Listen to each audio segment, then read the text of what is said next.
Welcome to our daily devotional series, The Daily Herald.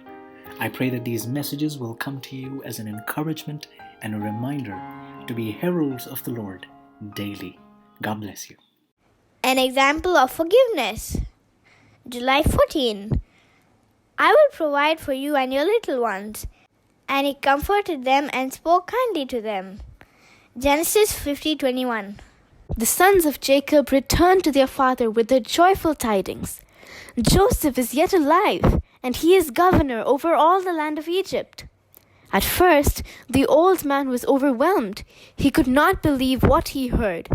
Yet, their words brought a faintness to his heart. But when he saw the carriages and the long line of loaded animals, and when Benjamin was at his side once more, he felt assured, and in his fullness of joy exclaimed, "It is enough! Joseph, my son, is yet alive. I will go and see him before I die." The brothers then made their humiliating confession to their father and entreated his forgiveness for their wicked treatment of Joseph. Jacob had not suspected of them such cruelty, but he saw that God overruled it all for good, and he forgave and blessed his erring children.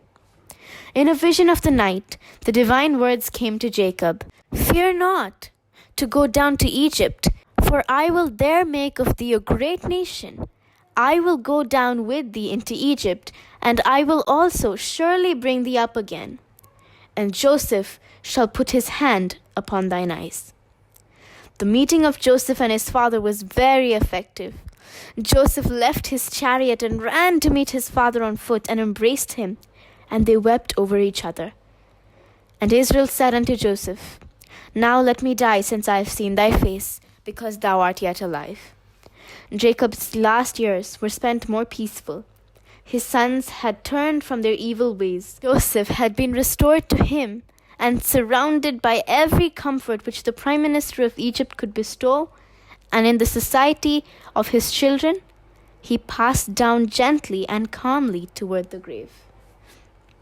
A short time before his death, his children gathered about him to receive his blessing and to listen to his last words of counsel. As he addressed them for the last time, the Spirit of God rested upon him, and he laid open before them their past lives and also uttered prophecies which reached far into the future. Jacob was an affectionate father.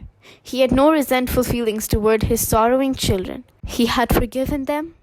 He loved them to the last, but God, by the spirit of prophecy, elevated the mind of Jacob above his natural feelings. In his last hours, angels were all around him, and the power of God rested upon him.